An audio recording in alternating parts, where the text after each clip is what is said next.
A young woman, Rosa, went to a village carrying her luggage. An older woman, Herta, greeted her and asked about her journey. She asked how she got there, and Rosa told her that she walked. Herta expressed condolences about Rosa's mother. As she was about to help her with her bags, Rosa collapsed onto her hands. Shocked, Herta helped her inside the house. Inside, she helped her settle. She made her a space inside the closet. The clothes there were Gregor's. Rosa asked Herta if Gregor had ever written. Herta told her no, and asked her the same question. Rosa revealed that he wrote to her a month ago to tell her that the place he is at is now safer. Herta then left the room so that Rosa could rest after her long journey. During dinner, Herta mentioned that the radio said if everyone worked hard at their duty, Germany would win. But her husband Joseph was skeptical. Despite this, Herta insisted that her son Gregor, who was fighting in the war, would return soon. Rosa asked why they fenced the entire forest. Joseph told her that it was now the headquarters of Hitler. Rosa assumed Hitler was in Berlin all this time. Her in-laws told her that Hitler moved there 2 years ago. Herta then told Rosa that she needs to find a job. Rosa told her she was always working, but Herta reminded her there is no need for a secretary there. Later, as Rosa was about to sleep, she glanced at the framed photograph of her husband Gregor and started talking to him for comfort. The next morning, Herta knocked at her door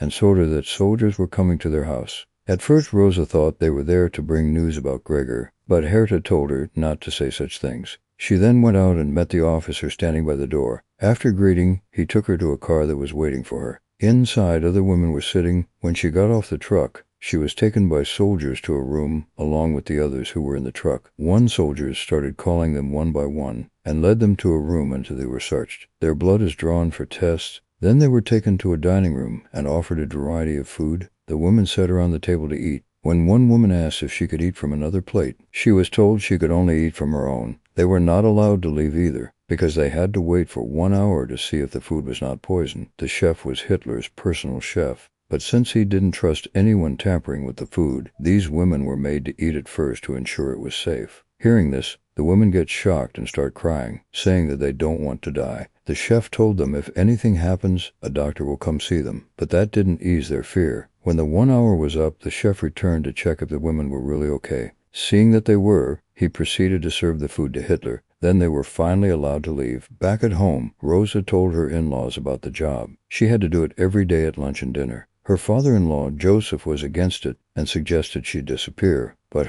he said she had nowhere else to go. Despite this, Rosa returned the next day to do her job. The other women were also present. They were all told to sit down. The chef told them he added a special ingredient in one of the foods. One of them asked about the chances of the food being poisoned, and the chef told her it is the same chance as Germany losing the war. Once again, the chef returned and saw that the women were all okay. Later, Rosa sat alone on a swing. One woman approached and asked if she was Gregor's wife. Her friend Heike's husband knew Gregor, as they went to school together. Now they are both sent to Russia. The woman sat next to her. Rosa pointed at a woman who is always grumpy, Augustine, and asked if she is always like that. She told her that she lost her husband recently. She also told her about the other women. She then complimented Rosa's dress, and Rosa promised to give her a dress like that. Then a soldier came and told them dinner was ready. The women went to wash, and Elfrida asked Rosa why she was always staring at her. Rosa denied it, and their conversation was interrupted when a soldier came and called them. Elfrida told her to mind her own business,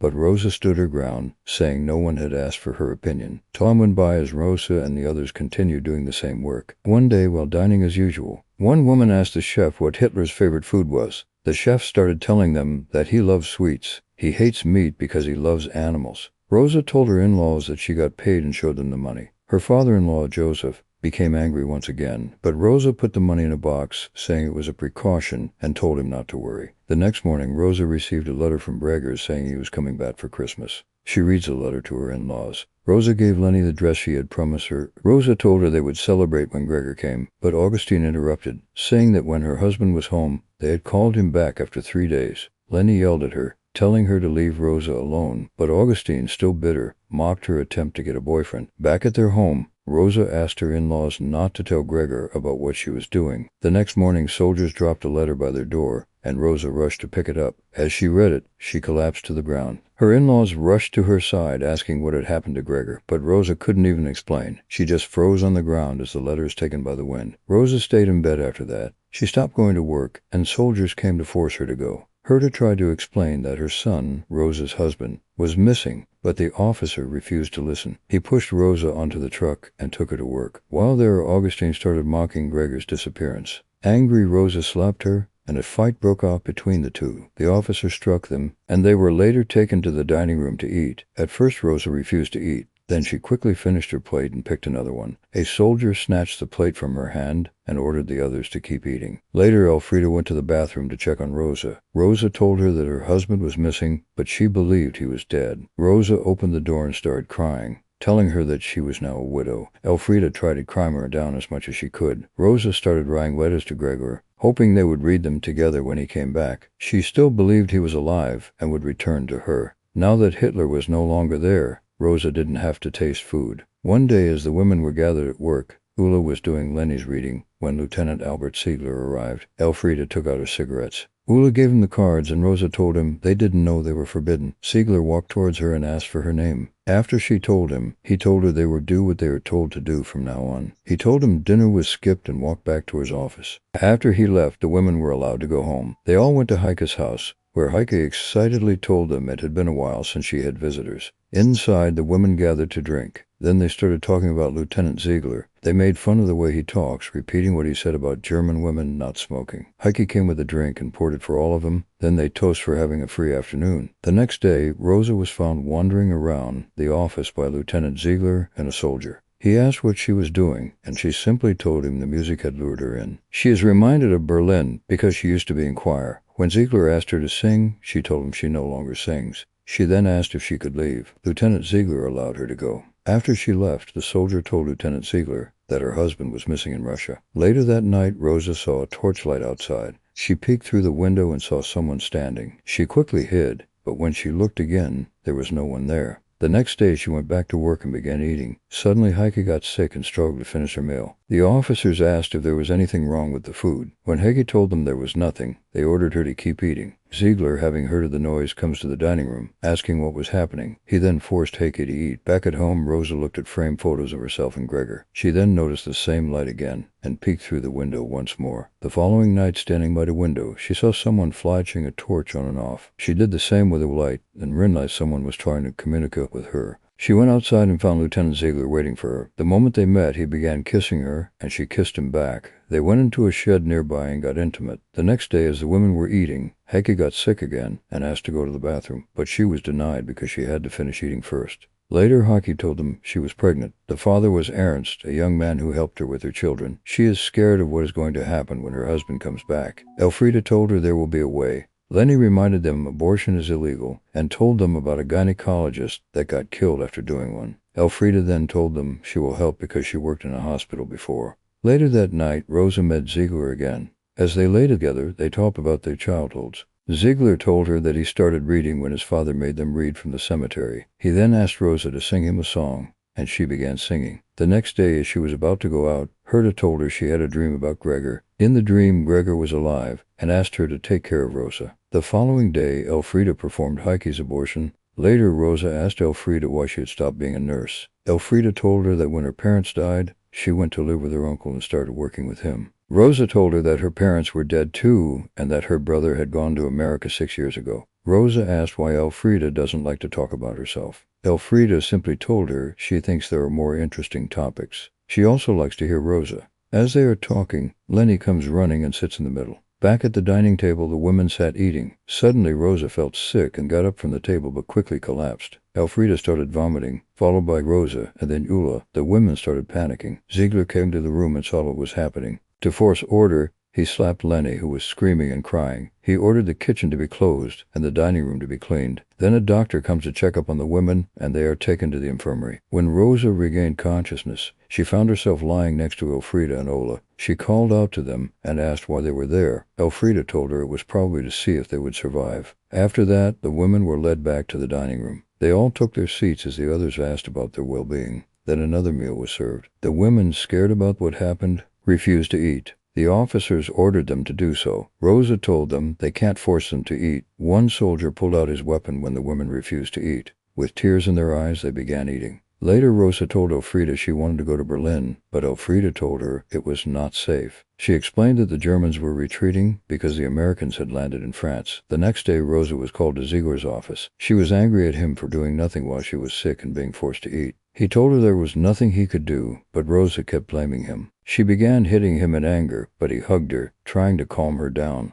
She then told him she didn't want to see him anymore, but he said he would always wait for her every night. He kissed her and instructed another officer to take her away. That night they met and became intimate again. He told her that what poisoned her was the honey. It was rare, but sometimes it happened when bees sucked nectar from a poisonous flower. Rosa joked about the bees wanting to poison Hitler. She asked if he would take her to the wolf's den. When he asked why she wanted to go there, she told him there were 2,000 people there, but Ziegler insists there is nothing to see there. He told her a little about the wolf's den. Then they kissed before they silently lay down. One day, Elfriede and Rosa lay down after a swim. Elfriede asked if she still thought about Gregor, and Rosa told us she did. Elfriede mentioned how the war had taken everything from them. That night, as Rosa was sleeping beside Ziegler, he woke up from a nightmare. He told her that in his dream, he had to shoot her along with the other women. She told him it was only a nightmare, but he couldn't shake it off his head. He started recounting the war and how hard it was on him. He told her of an incident where his own soldier had gone mad and pointed a gun at them. Ziegler was forced to shoot him. The next day, Elfriede wondered what had pointed him. Rosa told her it was the honey. Elfriede asked how she knew. Rosa explained that they were the only ones who had eaten the dessert. Suddenly, they heard a loud explosion. Soldiers rushed to see what was happening, and the women were locked inside to keep them safe. When they were finally let out, Rosa ran home to check on her in-laws. Joseph arrived and told them that Hitler was dead. Later that night, Rosa went downstairs and found Joseph listening to the radio. Hitler was speaking. He had survived the murder attempt and was alive and well. The next day, the women were told to bring their clothes. Because of what happened, the soldiers don't trust anyone, and because of that, the women are going to start living there, and they can only leave if Hitler's out of the city. The following day, Rosa was called to Ziegler's office. She asked why he was keeping him there. He told her that he missed her and tried to kiss her, but she stopped him and broke up with him. He asked if he disgusted her. He then told her that they were the same, but she replied that she was nothing like him and had wasted her nights with him. This made him angry. When he insulted her, she retaliated. She asked if his family knows about what he does. He is a married man. He then slammed her to the wall, holding her by the neck, but they were soon interrupted by a soldier who came to take her away. Time went by as the women continued living in their assigned place. They grew fed up with this life and all wanted to go back home. They feared that Germany was going to lose the war and that the Russians would attack them. Ulla asked what would happen if she was assaulted by the Russians. The others turned to Elfriede and asked if she would help them. The newcomers were confused, wondering what Elfriede had to do with this, but the others quickly brushed it off. Later that night, Rosa woke up and found Elfriede sitting alone, smoking. Elfriede told her that she should not have helped Heike. She then revealed that her real name was Edna. One day when she came back from work, she found her house empty. Her parents and brothers had been deported. She ran away, and a nun from the hospital introduced her to Father Arnold, who helped her. She lied about having an uncle. She cried as she told her that she doesn't have anyone. She asked Rosa not to tell anyone, and Rosa reassured her. She hugged her to comfort her, and Elfriede told her that she's always felt like she was one of them. As the women were packing their belongings, Sabine was called to Ziegler's office. When they finished packing, they got into a car to be driven back to their houses. When they were told they were about to leave, Rosa mentioned that one person was still missing, but she was ignored. Rosa returned to her in-laws, who welcomed her warmly. As they were having dinner, Herta gave her money and told Rosa weave. They themselves could not leave because they were waiting for Gregor. Rosa asked how she could leave since the military had requisitioned all the trains. Suddenly, loud knocking came at their door. Soldiers barged in, asking for Elfriede. One of them went upstairs to check. Rosa suggested checking Elfriede's uncle, but she is told there is no uncle. When she asked what she did, the soldier revealed that she did an abortion for a German, and it is a crime. He asked Rosa if she told him everything she knows, and they left. The next day, Rosa went back to the office. She walked into Ziegler's office. Seeing her, he asked what she was doing. She told him she needed to go to Berlin and asked for his help. He asked where her Jewish friend was, but she denied knowing Elfriede's identity. Ziegler tried to kiss her, but Rosa stopped him. He then told her that he knew what she had done, but had managed to keep her from getting involved. She asked again if he could help her, and he told her to meet him that night. Hearing this, Rosa stormed out of the office, but later that night she went to meet him. He gave her travel documents and told her she'd be traveling as a volunteer. She thanked him for his help. He then walked towards her and started kissing her. They got intimate, but seeing Rosa was not enjoying it like she used to, Ziegler wished her good luck and walked away. After he left, she brought out Elfrida, also known as Edna, from where she was hiding. Edna urged Rosa to leave, but Rosa asked her to come along. Edna explained that she had no documents. Despite this, they traveled together. They approached the special train that Ziegler told her about, and Rosa introduced herself. She introduced Edna as Hannah. The doctor by the door got confused, since he was told about only one volunteer, but Rosa insisted there were two. Finally, the doctor allowed them to pass. They boarded a train and told the doctor there that they were volunteers. The doctors quickly assigned them tasks, but Ziegler came to the train. Through the mirror, he spotted them. Rosa saw him and ran with Edna. Ziegler and an officer followed. Edna surrendered, but before he could shoot her, Rosa stepped in front. Seeing this, Edna decided to run, allowing Ziegler to fire and kill her. Rosa cried as she held her body. Ziegler pulled her away and carried her onto the train before it started moving. When Rosa came back to her senses, she found herself on the moving train, en route to Berlin.